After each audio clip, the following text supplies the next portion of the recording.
Hello, good morning, everyone. Morning, Miss. Morning, Miss. Morning, Miss. Can you hear my voice clearly, or there is a delay? It's clear, Miss. Okay. How are you feeling today regarding the situation of our country? Boring, just at home. Okay, I'm also at home. Yeah, I'm not going to campus because of the announcements last night. Okay, so in the middle of this chaos, yeah, let's just keep learning um, and stay with our schedule. Okay, and so today we're gonna discuss your last assignment, yeah, about the difference between civil law and common law.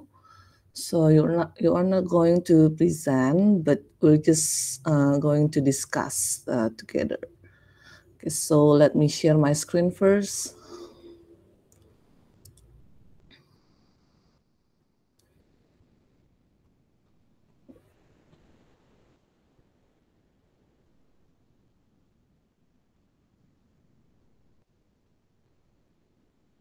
Okay, so can you see my screen? Yes, So Miss. sorry, slideshow.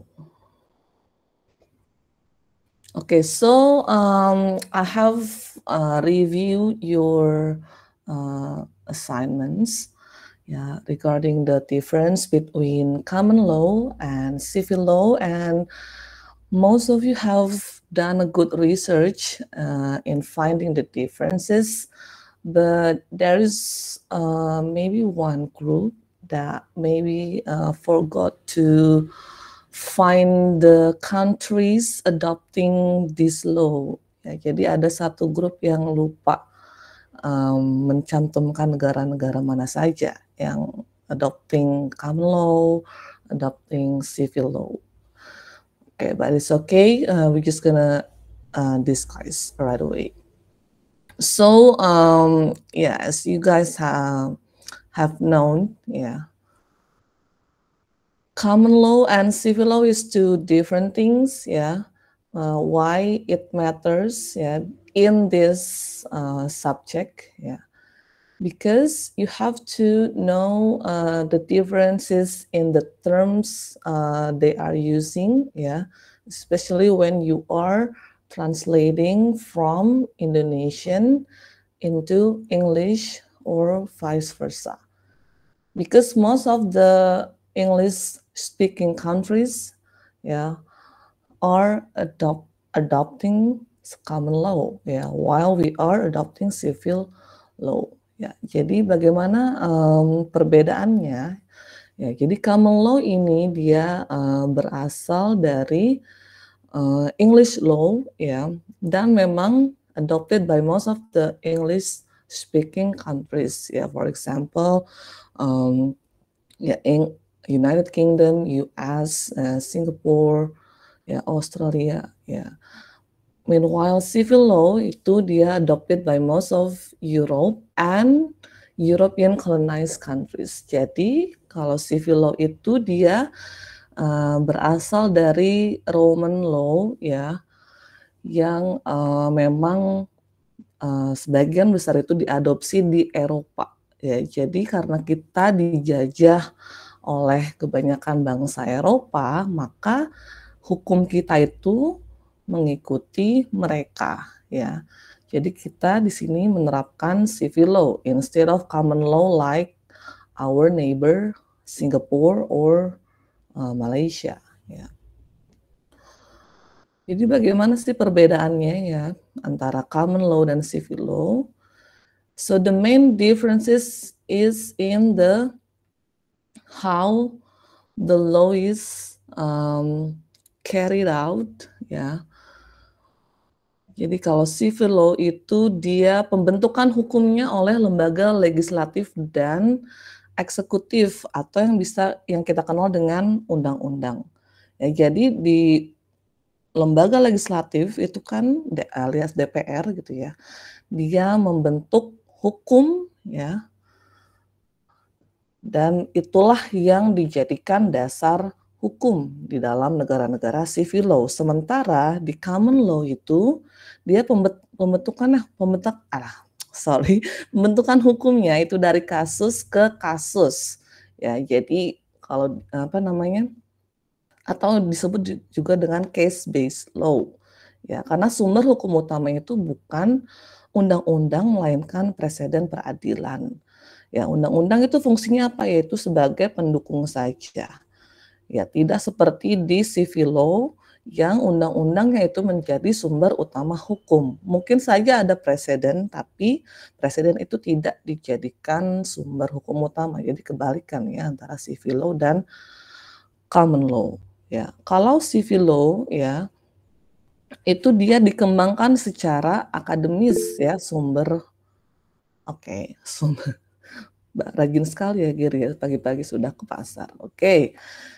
Jadi kalau civil law itu atau statute law ya, statute law itu artinya hukum tertulis ya. Nah, karena tertulis ini maka memang hukumnya didasarkan pada sumber-sumber tertulis ya, seperti undang-undang atau kitab hukum ya. Sementara kalau common law itu dia tidak apa ya?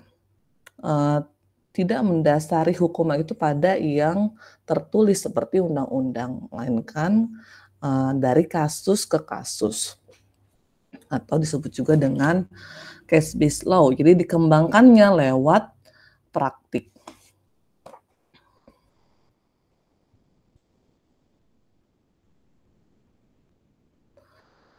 Oke, jadi perbedaan utamanya adalah bahwa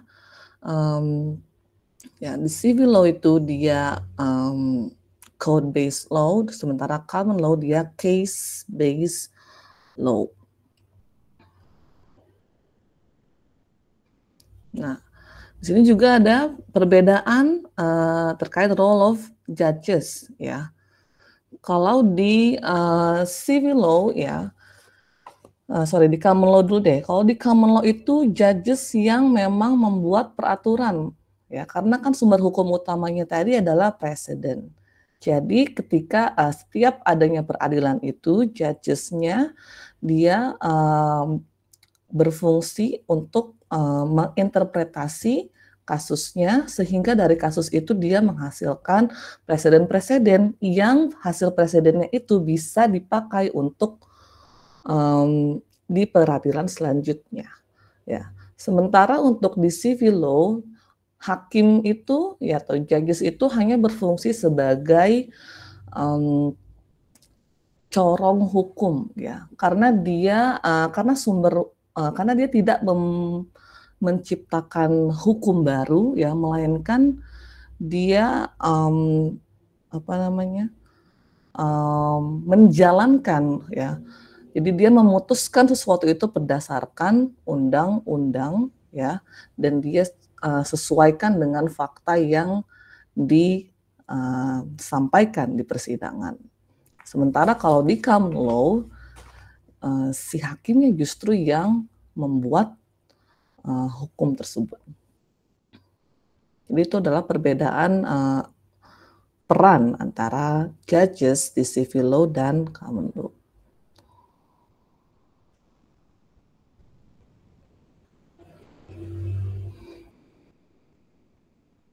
Ya, role of juries ya, sebenarnya kalau di civil law apalagi di Indonesia itu tidak ada juri ya.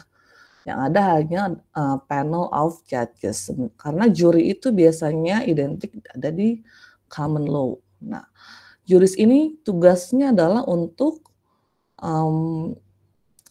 menghadirkan fakta-fakta ya, untuk mempertimbangkan bukti-bukti, yang mencari fakta dan menerapkan hukum. Sementara kalau di civil law itu dia sebenarnya ada beberapa negara yang menganut civil law itu yang ada jurinya, tetapi most of the time juries are present almost exclusively in criminal cases gitu. Jadi memang tidak identik di civil law, melainkan adanya di common law.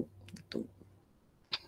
Lalu yang berbeda lagi adalah putusan pengadilannya, ya. Jadi nanti kalau ada, ya kalau di Indonesia, nah perbedaannya Indonesia dengan negara berbahasa Inggris, ya. Kalau di Indonesia itu kosakata hukumnya itu sangat terbatas, ya. Jadi putusan pengadilan ya berlaku untuk semua putusan, gitu ya. Sementara kalau di luar negeri kan ada yang namanya verdict, ada yang namanya judgment, gitu ya. Nah, itu yang kita harus bedakan, kapan kita pakai verdict, kapan kita pakai judgment, gitu ya.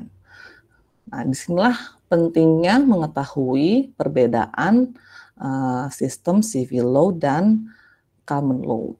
Jadi negara mana nih yang mau kita terjemahkan itu dia mengadopsi civil law kah atau common law kah? Atau misalnya kita menerjemahkan dari bahasa Inggris. Nah, si dokumen hukumnya ini berasal dari negara mana? Gitu ya. Nah, kalau verdict ini dia ada di dalam sistem common law, ya. Artinya dia adalah putusan pengadilan yang diputuskan oleh para juri. Dan isinya adalah guilty or not guilty, udah itu aja kalau verdict. Sementara kalau judgment yang memutuskan adalah hakim, ya, dan bunyi putusannya itu bukan guilty or not guilty, tetapi merupakan narasi si hakimnya yang bisa berbeda-beda di setiap pengadilan. Ya, bisa misalnya liable or not liable, ya tergantung dari kasus pengadilannya. Dan judgment ini adanya di civil law. Ya, bedakan judgment yang pakai ya dengan yang tidak pakai Kalau judgment yang tidak pakai ya seperti yang di sini itu adalah putusan pengadilan. Tetapi kalau yang pakai itu beda lagi nanti artinya. Ya, kalau judgment yang pakai itu artinya adalah pertimbangan.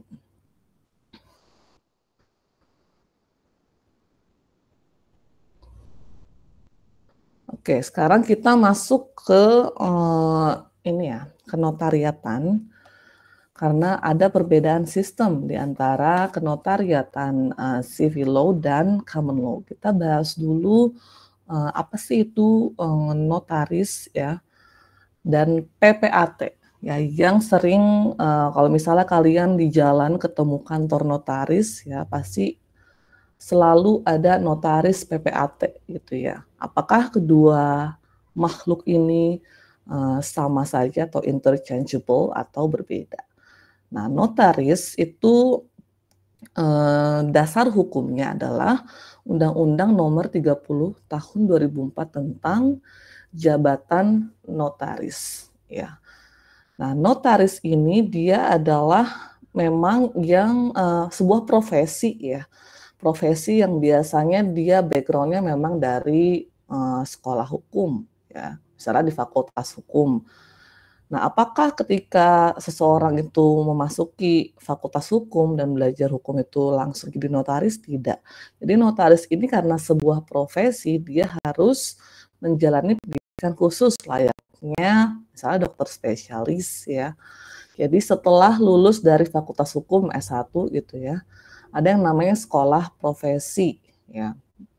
Mungkin setara S2 tapi gelarnya bukan magister gitu ya. Nah, kalau di apa namanya? Biasanya mereka-mereka yang lulusan hukum itu yang kepingin jadi notaris, mereka ambil sekolah profesi. Ya. Dan disitulah mereka belajar tentang notaris-notaris. Tetapi begitu mereka lulus, ya, mungkin tidak langsung jadi notaris juga, tetapi harus melalui berbagai ujian-ujian ya sehingga bisa diangkat menjadi notaris. Nah, notaris ini diangkat oleh atau berada di bawah Kementerian Hukum dan HAM ya. Sama halnya dengan penerjemah tersumpah ya. Itu kan juga sebuah profesi ya. dan harus melalui suatu ujian panjang yang tidak murah gitu ya, dan juga diangkatnya oleh Kemenkumham. Nah, karena kedua jabatan ini sama-sama diangkat oleh negara lah istilahnya gitu ya.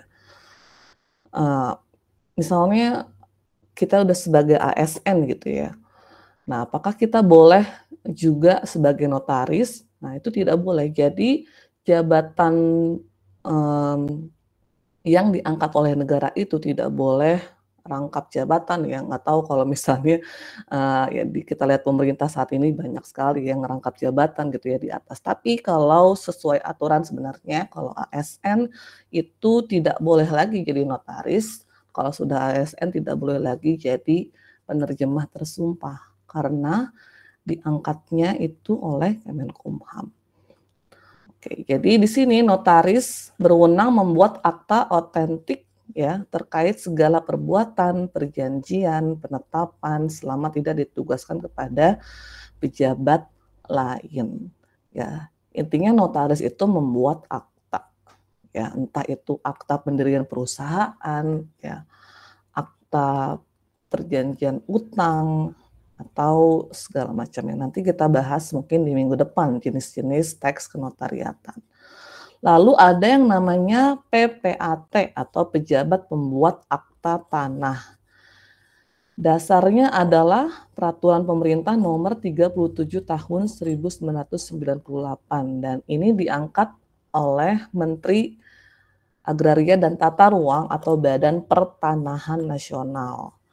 Ya, jadi sebenarnya dia juga membuat akta otentik ya, tetapi akta otentiknya itu mengenai perbuatan hukum tertentu. Ya, misalnya hak atas tanah, ya adanya jual beli. Ya, jadi kalau notaris dia membuat akta otentik terkait segala perbuatan dan perjanjiannya, kalau PPAT dia ada perbuatan hukum tertentunya gitu ya, yang melibatkan hukum tertentu. Ya, misalnya perjanjian jual beli, hibah dan wasiat dan ya yang memang biasanya kalau misal kita mau beli rumah gitu ya, itu harus satu paket notaris dan PPAT. Makanya kalau kalian lihat di jasa-jasa notaris itu pasti notaris dan PPAT seperti itu. Jadi kita lihat perbedaan notaris di Indonesia dengan di negara-negara yang menganut common law. Ya. Jadi sebutannya itu kalau di Indonesia ya notaris saja. Ya, tapi kalian kalau mencari teks-teks notariatan di bahasa Inggris ya, yang mana kalau berbahasa Inggris itu pasti common law gitu ya, walaupun tidak semua. Itu kalian akan menemukan notary public atau public notary. Ya, kalau kita menerjemahkan dari Indonesia ke Inggris, mungkin kita bisa nih aman aja gitu ya. Karena kita tahu perbedaan convention-nya di negara-negara berbahasa Inggris itu dia notary public atau public notary. Tapi ketika kita misalnya mendapatkan teks berbahasa Inggris, terus kita ketemu istilah notary public. Ya. Lalu yang di pikiran kita pasti kita gatel sekali gitu ya, ingin menerjemahkannya menjadi notaris publik gitu ya. Atau publik notaris gitu ya. Kita munculkan tuh kata publiknya.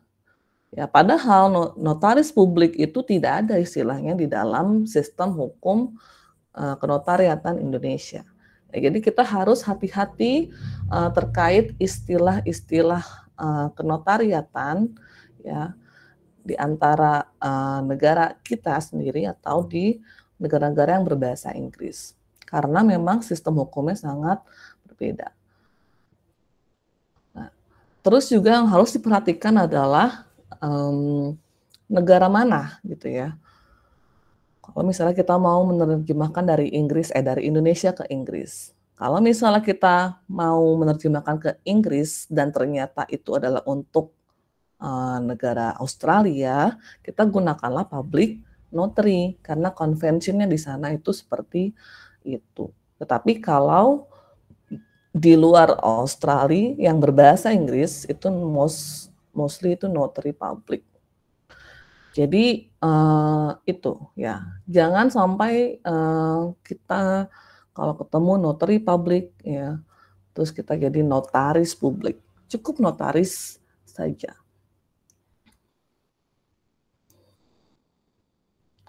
Nah, pejabat pembuat akta tanah, gitu ya. Bagaimana menerjemahkannya? Coba kita secara literal dulu, gitu ya. Tanah, land, gitu ya. Akta, deed, pembuat, pejabat pembuat, making officer. Tapi kan ini literal banget, gitu ya. Dan sangat istilah yang tidak lazim di dalam sistem kenotariatan di luar negeri gitu ya. Kita harus paham dulu apa sih fungsi dari pejabat pembuat akta tanah itu gitu ya. Jadi si PPAT ini dia tugasnya adalah untuk mengalihkan harta tidak bergerak. Karena apa? Karena tadi ada misalnya istilah jual beli ya, ada proses jual beli, ada aktivitas jual beli ya, terus ada aktivitas misalnya warisan ya. Jadi mengalihkan harta tidak bergerak gitu ya. Misalnya rumah. Nah, si PPAT ini dia yang bertugas mengalihkan itu gitu, yang berwenang gitu ya. Nah, conventionnya di bahasa Inggris sebenarnya adalah conveyancer ya. Nah, kita harus tahu konsep kenapa ini bisa jadi conveyancer. Kita lihat dulu. Ya.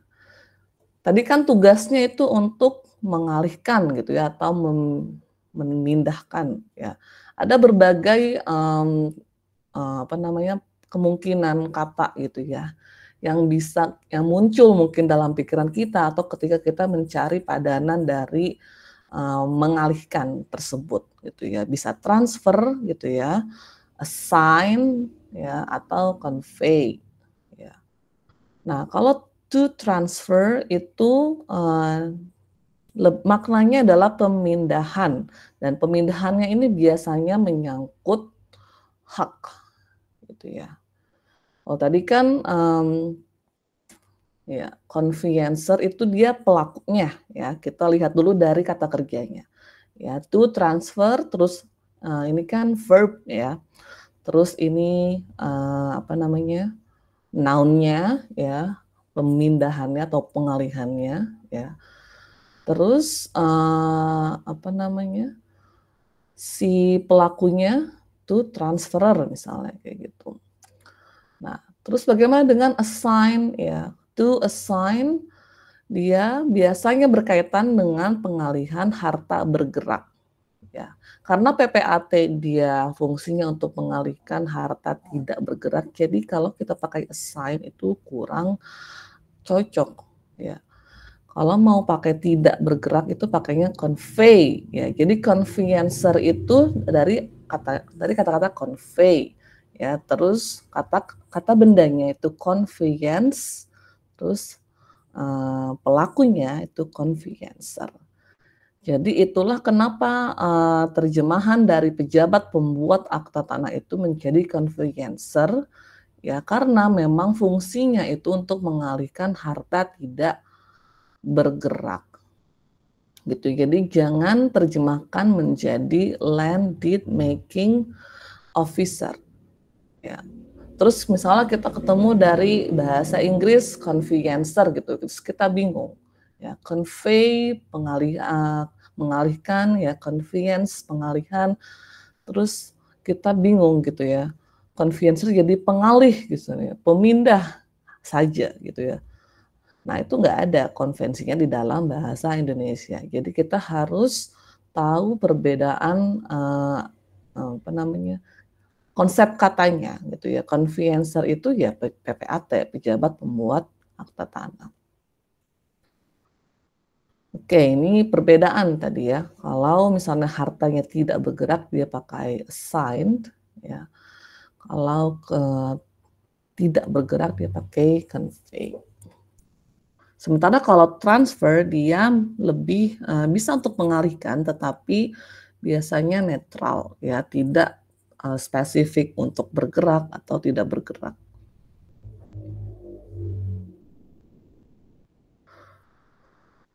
Oke, sekarang terkait harta bergerak dan harta tidak bergerak ya. Apa yang ada di pikiran kalian ketika menemukan harta bergerak dan tidak bergerak gitu ya. Pasti yang ada di pikiran kalian pertama kali itu movable gitu ya. Movable property, immovable property gitu ya. Kita harus tahu apa sih padanan dari harta bergerak dan harta tidak bergerak. Konvensinya apa gitu ya. Kalau harta bergerak itu kan berarti dapat dipindahkan. Contohnya kendaraan ya, barang seni, perhiasan, elektronik ya.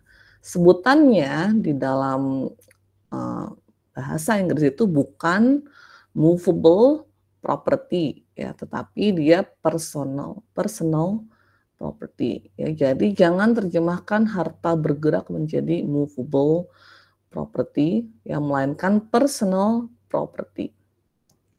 Sementara harta tidak bergerak ya, itu yang tidak dapat dipindahkan seperti tanah, bangunan dan infrastruktur. Itu dia real property ya, bukan immovable property. Jadi jangan terjemahkan literally bergerak tidak bergerak ya. Jadi konsep katanya itu dia karena tidak bergerak ya, dia real ya, tetapi kalau bergerak dia personal. Seperti itu. Ada lagi juga kalau kalian pernah dengar tangible and intangible property. Ya, itu padanannya adalah harta benda dan tak benda gitu ya.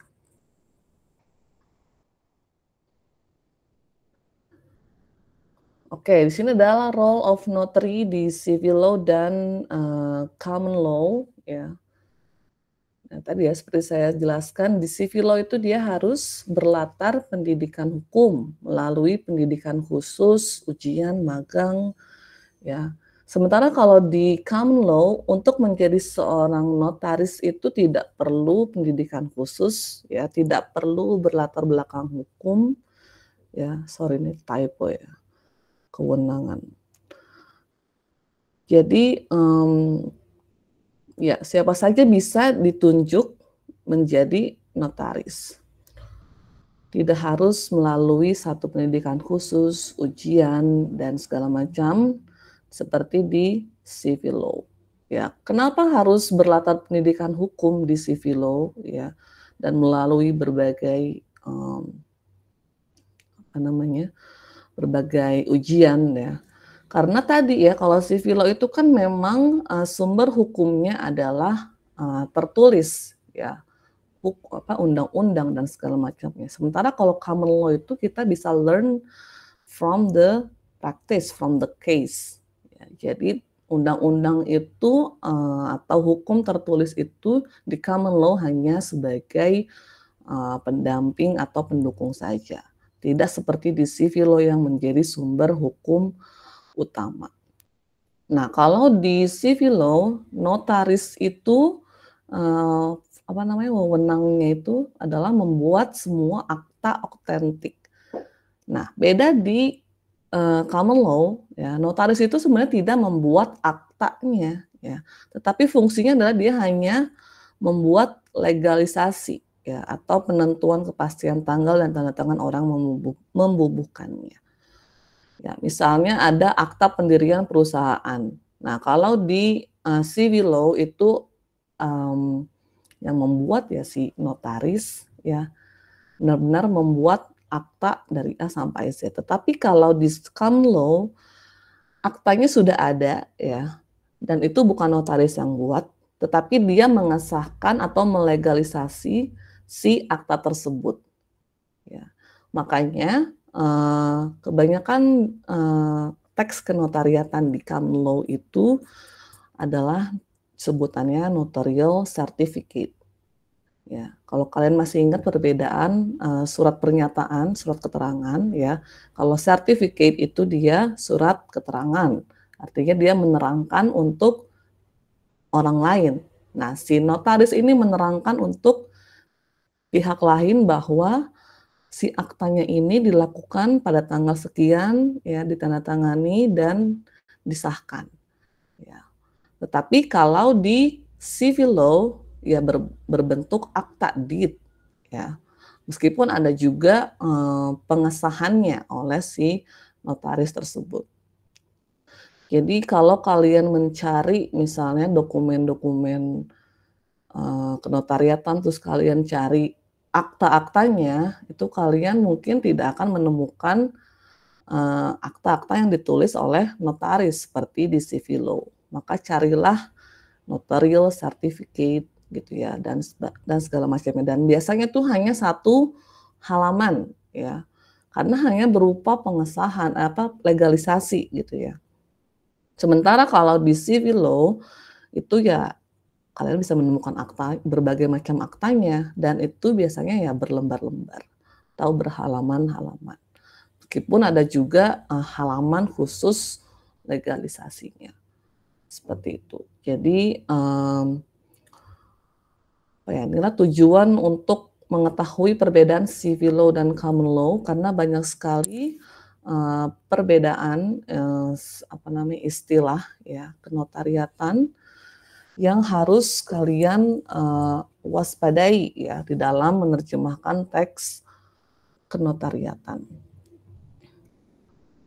Oke, sampai sini ada yang mau ditanyakan? Any question so far?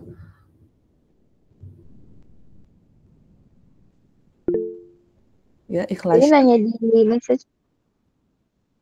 Ikhlasya dulu, baru Nadine. Baik nih, saya izin bertanya terkait tugas notaris dan PPAT tadi. Yang saya tangkap kan notaris berarti bisa membuat berbagai macam akta, dan PPAT itu hanya akta yang berkaitan dengan pertanahan. Tapi boleh nggak sih Miss notaris menjadi PPAT juga gitu, kayak dia membuat akta tanah juga?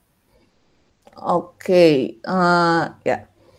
Notaris dan PPAT mungkin memang wewenangnya itu sama ya, tapi kalau bukan sama tapi mirip ya, sama-sama membuat akta, tetapi yang satu dia PPAT itu yang terkait dengan peristiwa hukum, misalnya ya jual beli yang tadi. Tetapi setahu saya ya, menurut yang saya baca, notaris dan PPAT itu beda ya, karena kalau notaris tadi kan diangkat oleh Menkumham ya, sementara PPAT itu dia diangkat oleh Menteri ATR. Jadi meskipun kalau kalian lihat di iklan-iklan notaris itu dia sudah satu kesatuan gitu ya, notaris dan PPAT, tetapi bukan berarti itu satu orang yang sama gitu ya. Jadi notaris yang membuat akta otentiknya, sementara PPAT-nya itu yang terkait dengan peristiwa hukumnya. Jadi itu satu kesatuan, tetapi yang membuat itu berbeda. Nah, PPAT itu sebentar.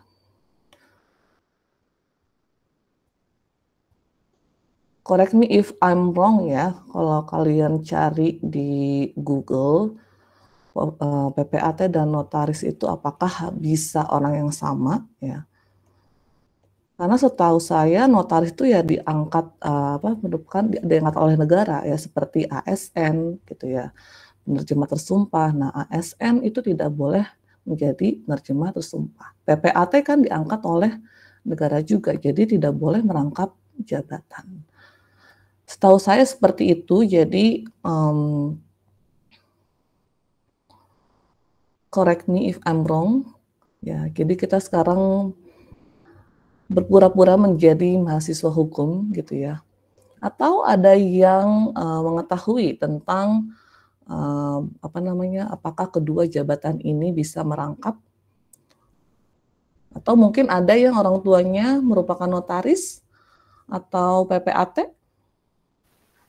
Sebenarnya saya nanya gini tuh karena ini Miss, kebetulan pengalaman rumah saya itu kan beli dari tangan kedua, jadi harus ngurus segala macam surat tanah ini, dan sampai sekarang itu belum jadi. Saya tuh kayak bertanya-tanya, emang sesusah ini kah bikin surat tanah dan segala macam? Terus tapi yang saya tahu mama saya itu berhubungan sama satu orang doang. Saya nggak tahu beliau itu notaris PPAT apa gimana atau orang ketiga. Nah makanya saya mau nanya siapa tahu Miss Fani tahu gitu. Oke. Iya, ya karena memang kalau kalian ke jasa notaris biasanya memang mereka menyediakan satu layanan itu untuk pembuatan akta yang dibuat oleh notaris dan PPAT gitu ya. Terkait kenapa nggak jadi-jadi mungkin tergantung dari notarisnya ya. Emang berapa lama ininya? Udah berapa lama pembuatannya? Dari saya kelas 7. Emangnya tidak di follow up gitu? Sudah selalu di follow up nih. Terus jawabannya waktu apa? Itu mungkin terhambat alasannya karena COVID. Terus sampai sekarang ya gitu mungkin dari sananya bermasalah atau gimana nggak ngerti. Jadi mangkrak lah istilahnya. Oke. Saya kurang tahu ya kalau misalnya kendala pembuatan notaris pembuatan akta itu apa yang membuat mereka bisa sampai begitu lama. Mungkin ada ini ya. Kalau kasus-kasus tertentu misalnya sengketa atau misalnya aktanya berpindah tangan tetapi orangnya sudah meninggal kayak gitu, nah itu biasanya membutuhkan proses yang cukup lama. Tetapi kalau misalnya semua dokumen itu sudah lengkap, biasanya sih tidak membutuhkan waktu yang cukup lama ya seharusnya. Ikhlasnya kalau mau, saya ada kenalan notaris sih sebenarnya kalau kamu mau berpindah gitu ya. Ini udah nanggung banget sebenarnya. Udah nanggung ya. Oke. Tapi ini mungkin lamanya juga karena orang pertama yang saya beli tanahnya ini udah meninggal gitu, jadi oke. bagi-bagi waris sama anaknya juga yang banyak itu ribet banget nih. Nah kalau ada kalau ada kasus seperti itu mungkin ya lama di situ dan harus melibatkan keluarganya kan, apalagi kalau misalnya udah meninggal terus mereka tidak mempunyai bukti tidak mempunyai salinan sertifikat rumahnya misalnya. Nah itu harus ke pengadilan, lama deh prosesnya dan sangat mahal. Jadi mungkin bisa di follow up lagi atau ditanyakan apa yang kurang mungkin dilengkapi dokumennya, mungkin bisa seperti itu. Tapi terkait apakah PPAT itu dan notaris itu sama ya, setahu saya berbeda gitu ya. Tetapi memang ketika mereka menawarkan jasa itu dalam satu paket biasanya seperti itu. Oke, tadi siapa ya? Nadine ya? Terima kasih ya Miss, maaf jadi curhat. Gak apa-apa. Ya Miss, saya izin bertanya, ini sebenarnya penasaran aja. Tadi kan Miss sempat menyebutkan bahwasannya tidak boleh merangkap jabatan, alias kalau misalkan sudah menjadi ASN, tidak bisa menjadi notaris atau penerjemah tersumpah. Dan Miss juga sempat bilang kalau sekarang ini ada yang seperti itu. Nah, pertanyaan saya, apakah hal tersebut merupakan tindak pidana dan dapat dipidanakan atau dilaporkan karena melanggar sebuah peraturan atau bagaimana ya, Miss? Oke, yang dimaksud merangkap jabatan di sini mungkin yang ada peraturannya yang ada dalam undang-undang itu ya ASN itu tadi ya. Kalau konsekuensi hukumnya ya diberhentikan salah satu profesinya mungkin. Jadi kalau misalnya kita ASN ya terus kita mau jadi penerjemah tersumpah atau mau jadi notaris, itu kita harus melepaskan jabatan kita sebagai ASN. Jadi kita harus memilih salah satu. Terkait misalnya kita melihat menteri-menteri itu ya yang merangkap misalnya sebagai komisaris kah ya, itu mereka kan bukan ASN ya sebenarnya, mereka pejabat publik dan mungkin peraturannya beda gitu dengan ASN. Tapi setahu saya kalau ASN itu ya tidak boleh merangkap sebagai jabatan lain yang juga diangkat oleh negara gitu. Jadi kalau memang mau berkarir sebagai notaris ya berarti kita harus melepas karir sebagai ASN. Jadi setahu saya sih itu ya. Tapi terkait PPAT dan notaris itu apakah bisa menjadi orang yang sama? Jujur saya kurang tahu ya. Tetapi kalau yang saya lihat di internet gitu ya, biasanya ternyata bisa nih ya. PPAT dan notaris PPAT dan notaris itu bisa ternyata merangkap. Nah, sebentar saya baca dulu ya.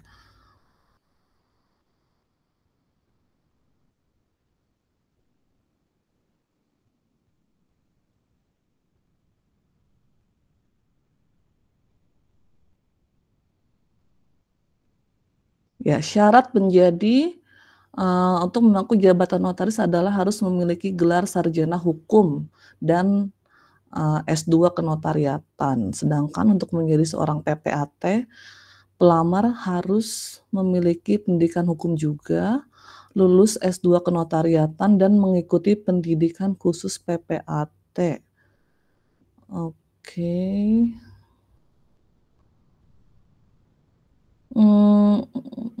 Sebentar.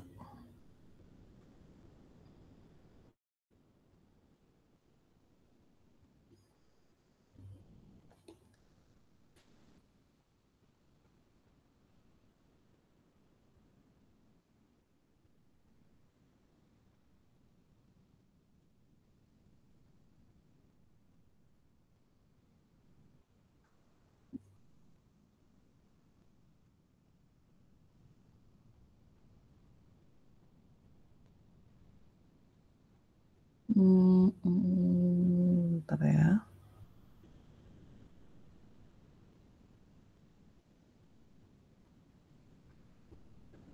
Oke.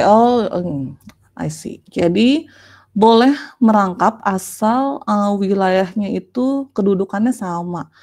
Ya, misalnya kamu jadi notaris dan PPAT di satu wilayah, tapi kamu tidak bisa menjadi notaris dan PPAT di luar Jakarta misalnya. Seperti itu. Jadi kalau di sini sih dibilangnya menurut Undang-Undang Nomor 30 ya. Notaris wajib memiliki satu kantor dan tempat kedudukan notaris yang juga sebagai PPAT wajib mengikuti tempat kedudukan notaris. Gitu. Apabila notaris merangkap jabatan sebagai PPAT, tempat kerja PPAT harus sesuai dengan tempat kedudukan si notaris itu. Ternyata boleh ya. Oke, mungkin karena PPAT itu bukan ASN ya dihitungnya, jadi boleh nih merangkap notaris dan PPAT asal dia tempat kedudukannya sama. Notaris dan PPAT itu tidak boleh berbeda tempat kedudukan. Tetapi kalau kamu ASN ya misalnya pegawai Kementerian Hukum gitu ya, terus mau jadi notaris diangkat oleh Kementerian Hukum juga gitu. Nah itu tidak boleh. Setahu saya seperti itu. Siapa tadi? Nadine ya? Iya, Miss. Terima kasih ya, Miss, atas jawabannya. Oke. Siapa lagi tadi ya? Shiva? Iya, Miss. Saya ingin bertanya nanti ke depannya matkul ini pelajarin law lainnya nggak?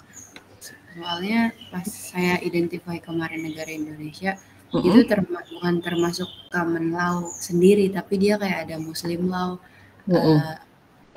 customary law, kayak gitu-gitu. Jadi saya bingung Indonesia ini masuknya kemana? Iya.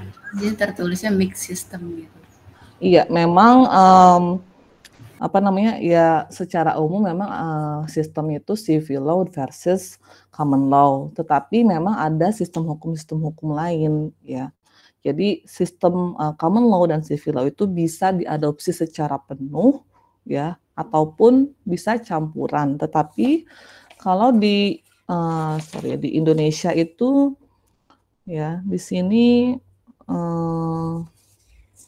ya, Indonesia itu menganut sistem campuran yang terdiri dari civil law, ya, yang merupakan warisan dari hukum Belanda, hukum Islam dan hukum adat. Ya. Nah, kita mungkin tidak akan mempelajari lebih lanjut terkait misalnya hukum Islam, hukum adat seperti apa, tetapi kita akan langsung masuk ke teks kenotariatannya. Ya, kenapa saya highlight civil law dan common law? Karena kita akan menerjemahkan dari Inggris ke Indonesia dan sebaliknya. Kenapa? Karena dan kenapa kita harus tahu common law? Karena memang negara-negara berbahasa Inggris itu mostly mengadopsi common law. Jadi kita harus tahu perbedaan istilahnya, istilah kenotariatan di common law dan civil law terkait misalnya nanti di teks tersebut membahas atau terkait dengan hukum Islam atau hukum adat, ya itu kita lihat nanti. Tetapi kalau di kenotariatan ya mostly kita identify as a civil law gitu ya, bukan sebagai hukum Islam atau hukum adat. Jadi kan kita bikin bikin akta notaris itu kan bukan berdasarkan satu adat istiadat, tetapi berdasarkan undang-undang gitu ya. Jadi kita memang harus highlight kedua sistem ini saja dulu gitu ya, Syifa. Baik, Miss, terima kasih. Oke, selanjutnya Gary. Baik, Miss, saya izin bertanya. Kalau misalnya kan tadi Miss bilang kalau di civil law itu harus berlatar pendidikan hukum dulu ya, Miss. Nah, kalau di notary law itu kan nggak ada pendidikan khususnya. Nah, itu gimana sih tentang kredibilitas seorang notaris di negara common law? Terus kalau misalnya di common law kan dia berarti nggak ada latar pendidikan dari hukum ya, Miss. Apakah bisa seorang penerjemah juga merangkap menjadi notaris kalau untuk di negara common law tersebut? Terima kasih, Miss. Iya. Oke, kalau di common law itu biasanya untuk diangkat, ya ini correct me if I'm wrong lagi ya, ya kalau kalian cari yang bisa diangkat sebagai notary public di common law itu ya mereka yang memang sudah berpengalaman sebenarnya ya di bidang atau bisa merangkap sebagai advokat juga ya. Jadi yang memang punya pengalaman, jadi bukan ujuk-ujuk, saya mau dari akuntan gitu ya diangkat jadi notary public, enggak juga gitu. Jadi harus juga punya pengalaman juga sebenarnya di bidang hukum, meskipun pendidikannya tidak harus sarjana hukum, tidak harus melalui S2 hukum. Jadi memang lebih fleksibel ya. Dan untuk soal rangkap jabatan saya rasa memang kalau di negara-negara common law itu lebih fleksibel ya, kita bisa menjadi penerjemah ya, kita bisa menjadi sekaligus juga menjadi notaris gitu. Jadi tidak sekaku di civil law yang memang harus saklek dari sarjana hukum dan S2 kenotariatan.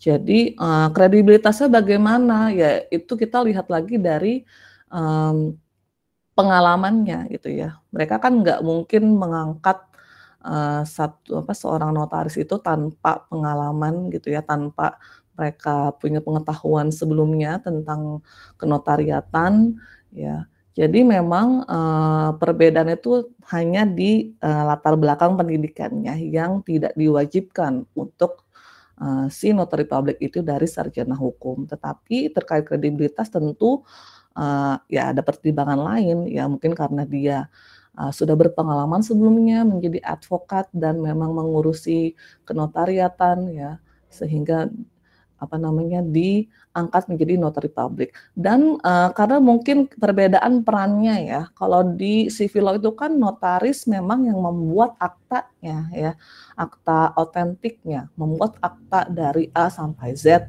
ya. Sementara kalau di common law dia kan hanya legalisasi gitu ya. Oh, saya sudah menyaksikan ini aktanya dibuat ya tanggal segini udah tanda tangan gitu. Jadi sebenarnya perannya itu tidak sesignifikan si notary di civil law. Makanya bisa siapa saja diangkat menjadi notary public ya, asal dia memang kualifikasinya itu cocok itu sebagai notary public, entah dia sebelumnya menjadi advokat atau apa. Tetapi yaitu common law itu dia lebih fleksibel, civil law dia lebih strict. Seperti itu, Gary. Baik, terima kasih, Miss. Ya. Selanjutnya, Faulin. Ya, Miss, izin bertanya. Sebenarnya ini pertanyaan saya tadi udah Miss jawab sih, tapi saya mau make sure lagi. Pertanyaannya, kalau notaris dan civil law, notaris civil law dan common law punya peran yang berbeda, pengaruhnya ke dokumen hukum yang diterjemahkan itu seperti apa ya, Miss? Oke. Ya, kalau kita menerjemahkan teks hukum kan kita tidak mengubah konten ya sebenarnya. Tapi kita harus aware aja dengan sistem hukumnya. Ya, misalnya apa namanya tadi notarial certificate ya, kalau di common law ya kebanyakan teks kenotariatan itu seputar itu notarial certificate karena tugasnya untuk melegalisasi si akta yang dia saksikan pembuatannya. Tetapi dia tidak membuat si aktanya itu.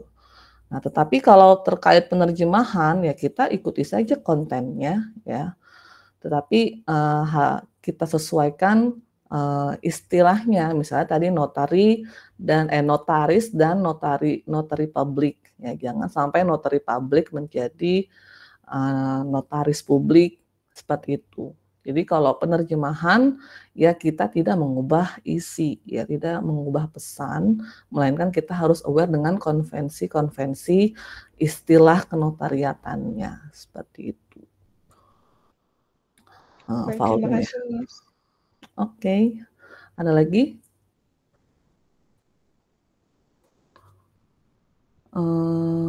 Kalau gitu saya mau check your attendance. Oh ya, make sure you screenshot your ini ya, Gmeet in case I miss your attendance. Oke, Agus. Hadir, Miss. Atala. Hadir, Miss. Oke, Aura. Hadir, Miss. Cindy Aulia. Hadir, Miss. Cindy Luciani.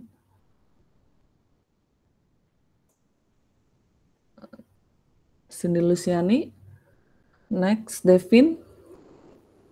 Hadir, Miss. Oke, Faulin. Hadir, Miss. Filza. Hadir, Miss. Gary. Hadir, Miss. Happy. Hadir, Miss. Ikhlasya.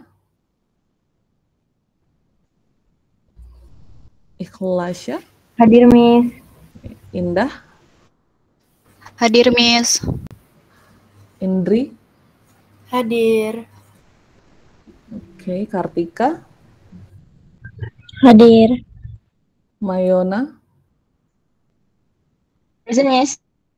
Haikal. Hadir, Miss. Oke, Rauben. Dirroben.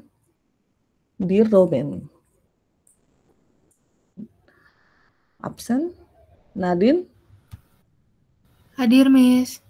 Afifah. Hadir. Oke. Afifah hadir. Reva. Hadir, Miss. Rindu. Hadir, Miss. Savana. Hadir, Miss. Syakila. Syifa. Hadir, Miss. Tiara. Hadir, Miss. Wifdan. Hadir, Miss. Robin. Ada yang belum dipanggil?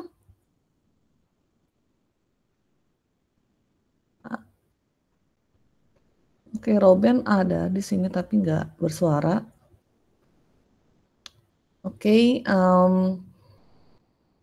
Mungkin Viviani hadir, Miss. Iya, Tadi oke. mix-nya bermasalah. Oke, it's okay. Sudah saya catat. Oke, untuk minggu depan kita masuk ke jenis-jenis teks kenotariatan. Mungkin tugasnya cari aja masing-masing kelompok yang kemarin teks kenotariatan di negara-negara berbahasa Inggris itu seperti apa. Cuman cari aja, terus nanti submit di e-learning teks kenotariatan yang kalian temukan. Di kita, ya Gary? Untuk negaranya, jenis iya. teksnya satu atau gimana, Miss? Kenapa, sorry? Untuk negaranya terserah kita, terus jenis teksnya cantumin satu, misalnya negara Kanada satu, terus negara yang lainnya satu gitu, apa gimana, Miss? Ya, dibagi aja misalnya kelompok 1 UK, kelompok 2, atau misalnya ternyata susah nih negara-negara yang kayak South Africa atau New Zealand, boleh dibagi misalnya Inggris 2 kelompok, terus Australia 2, tapi beda ininya, beda teks kenotariatannya. Silakan dibagi aja negara-negara yang menganut common law deh ya, menganut common law, negara-negara berbahasa Inggris. Cari satu saja ya teks kenotariatan yang kalian temukan, lalu submit saja si teksnya itu. Kita baru akan mulai membahas jenis-jenis teks kenotariatan itu di minggu depan. Kita lihat perbedaannya dengan teks notaris kenotariatan di Indonesia. Oke, jelas? Nanti saya detailnya di e-learning ya. Baik, Miss. Oke. Yang kirim satu orang aja atau gimana, Miss? Satu orang aja kayak kemarin ya. Nanti saya detailin di e-learning. Oke, kalau gitu, I think that's all for today. Thank you for. Halo, Miss. Ya, halo siapa Ya, ini? Miss. Maaf, Miss. Tadi saya di absen ya. Oh, di Robin. Ya. Oke. Iya, tadi saya habis ke WC, Miss. Maaf. Oke. Berarti all present ya. Good. Thank you for your attendance and participation. See you next week. Oh ya, by the way, kita tuh dapat kelas ya untuk penerjemahan ya. Dapat kelas nggak? Yang dapat itu praktik, Miss. Praktik penjuru bahasaan sama. Oh, kita nggak dapat kelas penerjemahan kenotariatan. Kalau di jadwal nggak ada sih, Mas. Nggak ada. Oh ya, berarti online ya. Ya udahlah. Oke, kalau gitu see you next week. Semoga udah aman ya negara kita. Thank you, Miss. Ya. Terima kasih, Miss. Bye.